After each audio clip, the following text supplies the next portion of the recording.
Hello, Noel. Hello, Tatiana. Hello, Aurora. Hello, Nicole. Hello, DeVille. Hello, Bethsaida. Hello, Kim. Hello, Maria. I think that's everybody.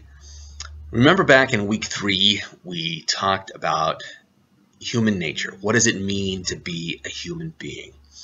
And we read some Jean-Paul Sartre, What is Existentialism? We read Immanuel Kant, What is Enlightenment? And we read some of Judith Butler's work, Gender Trouble. If I were asked the question, what is your philosophical anthropology? What do you think human beings essentially are? I would say that human beings are rational. They all have reason. They're emotional. We all share a variety of emotions. And we are relational. We exist as part of communities in relationship to one another.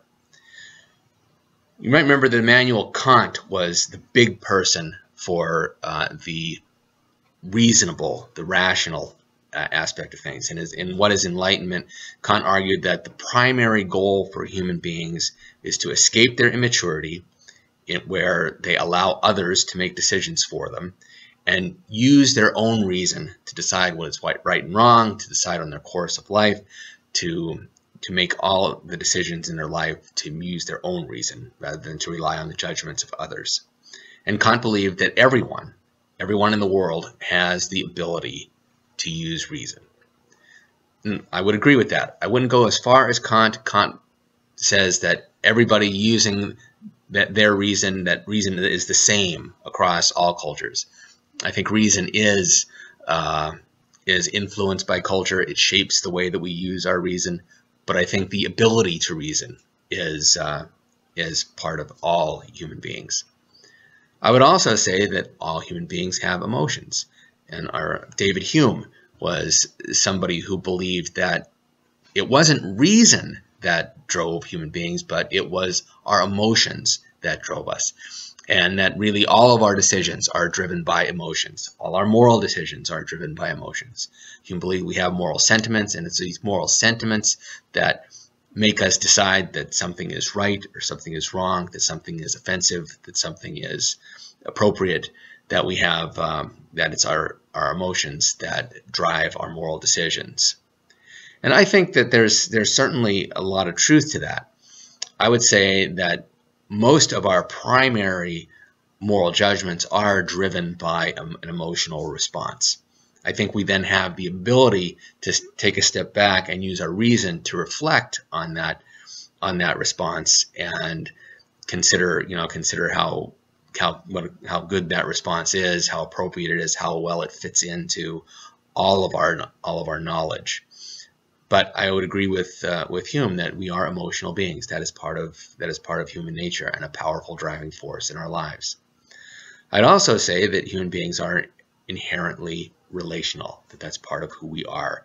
We are drawn to one another, and as Emmanuel Levinas says, our encounter with the other, our encounter with seeing the face of the other, draws responsibility from us. Draws responsibility to care, responsibility to help, and it's in that